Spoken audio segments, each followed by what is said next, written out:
50 مرتبہ درود پاک پڑھے، قیامت کے دن میں اس کے ساتھ مصافحہ کروں گا، یعنی ہاتھ ملاؤں گا۔ یہ کتنی بڑی ہمارے لیے سعادت کی بات ہے، اور مشکل کام بھی کوئی نہیں ہے، آسان سا کام ہے۔ ہو سکتا ہے 2 منٹ لگ جائیں، 3 منٹ لگ جائیں، زیادہ سے زیادہ 5 منٹ لگ جائے گی۔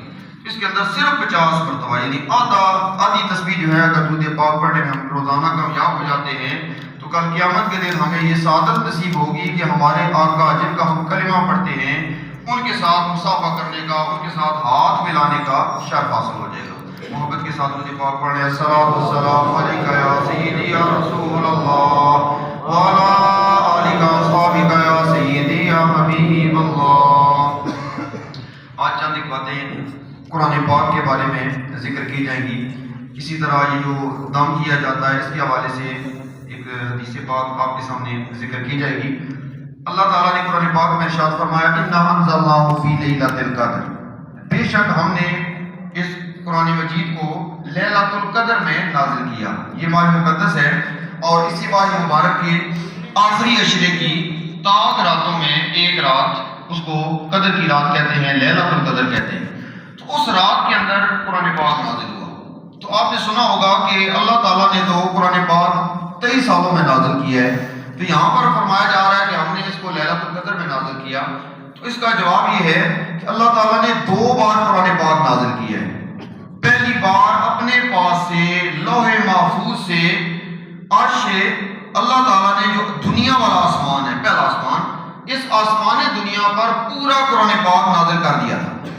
پھر پہلے آسمان سے زمین پر جو ضرورت پڑتی تھی ایک آیت کی یا ایک سورت کی، یا جو موقع ہوتا تھا یا جو کوئی اس طرح کا واقعہ پیش آتا تھا، تو اس موقع کی مناسبت سے اللہ تعالیٰ کچھ آیات یا کچھ سورتیں اللہ تعالیٰ پھر نازل فرماتا رہا۔ یہ 23 سال لگے۔ پھر نبی کریم صلی اللہ علیہ وسلم کی عمر 40 سال سے لے کر 63 برس تک، یہ 23 سال بنتے ہیں۔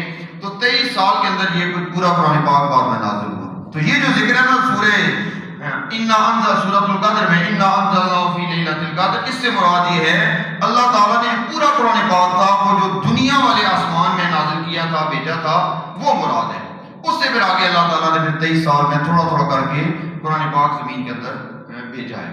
پھر دوسرا جو مسئلہ ہے، نبی کریم صلی اللہ علیہ وسلم کے صحابی حضرت عبداللہ بن مسعود رضی اللہ تعالیٰ عنہ، آپ فرماتے ہیں کہ نبی کریم صلی اللہ علیہ وآلہ وسلم نے فرمایا کہ 2 شفاؤں کو لازم پکڑو، یعنی دونوں چیزوں کے اندر بڑی شفا ہے۔ ایک فرمایا الاسد، یہ جو شہد ہے اس کے اندر شفا ہے، اور دوسرا فرمایا القرآن، قرآن کے اندر شفا ہے۔ تو جو ہماری جسمانی کوئی بیماری ہے یا روحانی بیماری ہے، دونوں کے لیے شہد جو ہے یہ شفا کا باعث بنتا ہے۔ اسی طرح جو قرآن ہے یہ ہماری جسمانی بیماریوں کے لیے بھی اور روحانی بیماریوں کے لیے بھی شفا کا باعث بنتا ہے۔ ایک اور صحابی حضرت ابو سعید خدری رضی اللہ تعالیٰ عنہ، یہ فرماتے ہیں کہ ہم سفر پہ جا رہے تھے، تو راستے میں ایک جگہ ہم نے قیام کیا، تو وہاں کوئی پاس ایک قبیلہ تھا، اس قبیلے سے ایک لونڈی آ جاتی ہے، خادمہ آ جاتی ہے، اور آ کر کہتی ہے کہ تم میں سے کوئی بندہ ایسا کوئی نہیں ہے جو ہمارے سردار کو ٹھیک کر دے، ہمارا سردار بیمار ہو گیا ہے، تو کوئی ایسا آپ میں اس سفر والے لوگوں میں کوئی ایسا بندہ نہیں ہے جو کوئی دم کرنا جانتا ہو؟ تو صحابہ کرام میں وہ صحابی رضی اللہ تعالیٰ عنہ کہتے ہیں کہ میں کر لیتا ہوں۔ وہ ان کے ساتھ چلے گئے اور ان کا جو سردار بیمار تھا اس پر جا کر سورہ فاتحہ پڑھی۔ یہ جو سورہ فاتحہ پڑھتے ہیں نماز کے اندر بھی، الحمدللہ رب العالمین سے لے کر اور دعا لی تک یہ پوری سورت پڑھی اور اس پر دم کیا، تو اللہ تعالیٰ نے اس کو شفا عطا فرما دی۔ اب یہ جو سارا قافلہ تھا واپس آ گیا اور نبی کریم صلی اللہ علیہ وسلم کی بارگاہ میں یہ سارا واقعہ پیش کیا، کس طرح فلاں جو قبیلے کا سردار تھا وہ بیمار تھا اور ان صحابی نے سورہ فاتحہ پڑھ کے ان کے اوپر دم کیا ہے اور وہ اللہ تعالیٰ کو شفا عطا فرما دی۔ تو نبی کریم صلی اللہ علیہ وسلم نے اس واقعہ کو سننے کے بعد انہیں منع نہیں فرمایا۔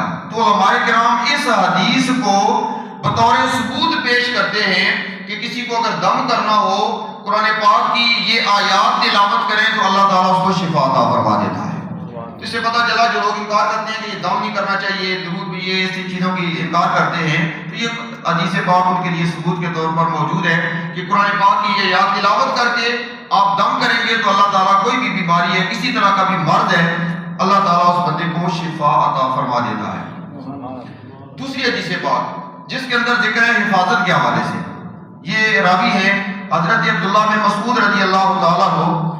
آپ فرماتے ہیں کہ ایک شخص نبی کریم صلی اللہ علیہ وآلہ وسلم کی بارگاہ میں حاضر ہوا، عرض کیا یا رسول اللہ صلی اللہ علیہ وسلم مجھے کوئی ایسی چیز سکھائیں جس سے مجھے کوئی نفع حاصل ہو، مجھے کوئی فائدہ حاصل ہو۔ تو آپ صلی اللہ علیہ وآلہ وسلم نے انہیں ارشاد فرمایا اقرأ آیت الکرسی فإنہ یحفظک وذریتک ودارک۔ اس سے آگے بھی روایات موجود ہے۔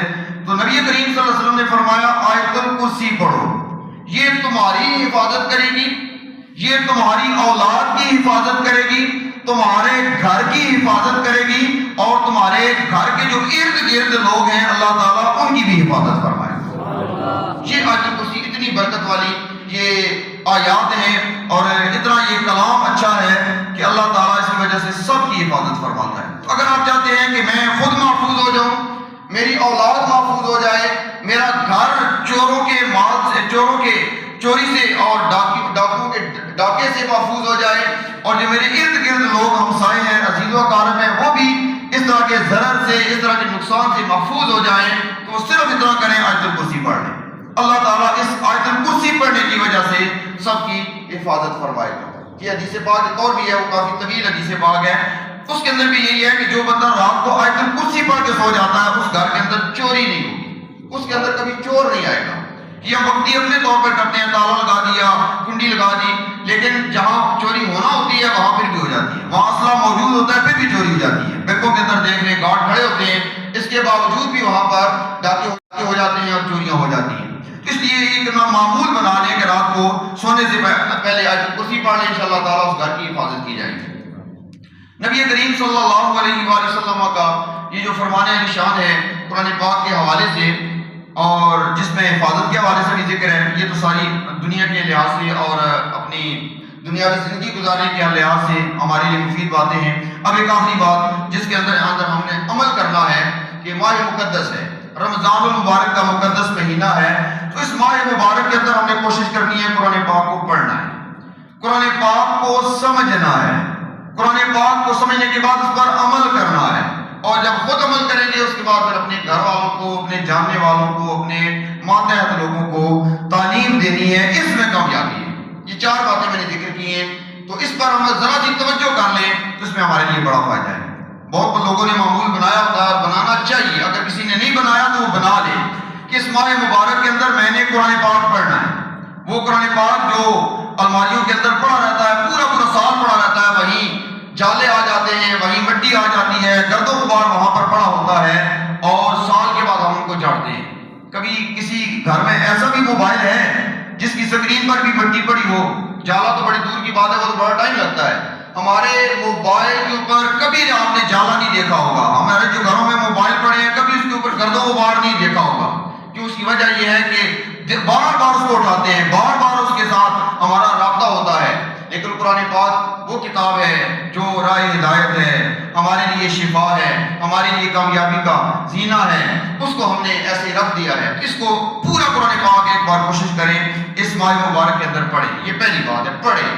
دوسرا ہے پھر اس پر اس کو سمجھیں لکھا ہوا کیا ہے، اور تیسری بات یہ ہے کہ جو کچھ لکھا ہوا اس پر عمل کریں، اور جب خود عمل کریں گے تو اس کے بعد آخری بات ہے کہ ہم نے دوسروں تک وہ پیغام پہنچانا ہے۔ ایسا نہیں ہے کہ ایک بندہ گھر میں حاجی صاحب بن جائیں، متقی پرہیزگار بن جائیں، اولاد جو کرتی ہے کرتی رہے، ماتحت جو لوگ ہیں وہ کرتے رہیں، ایسا نہیں ہے۔ خود بھی عمل کرنا ہے، آگے دوسرے لوگوں کو بھی تلقین کرنی ہے۔ تو ابھی ابتدائی رمضان المبارک ہے، سب نے کوشش کرنی ہے، ہماری ماؤں بہنوں نے بھی، ہمارے نوجوانوں نے بھی، بزرگوں نے بھی کم از کم ایک مرتبہ قرآن پاک کو مکمل کر لیں، انشاءاللہ تعالیٰ کروڑوں اربوں کی تعداد میں نیکیاں آپ کے نامہ اعمال کے اندر آ جائیں گی۔ یہ حدیث پاک میں موجود ہے، نبی کریم صلی اللہ علیہ وسلم نے ارشاد فرمایا کہ جو کلام مقدس سے ایک حرف پڑھتا ہے اس کے لیے ایک نیکی ہے، اور ایک نیکی کے برابر نہیں ہے، ایک نیکی 10 نیکیوں کے برابر ہے۔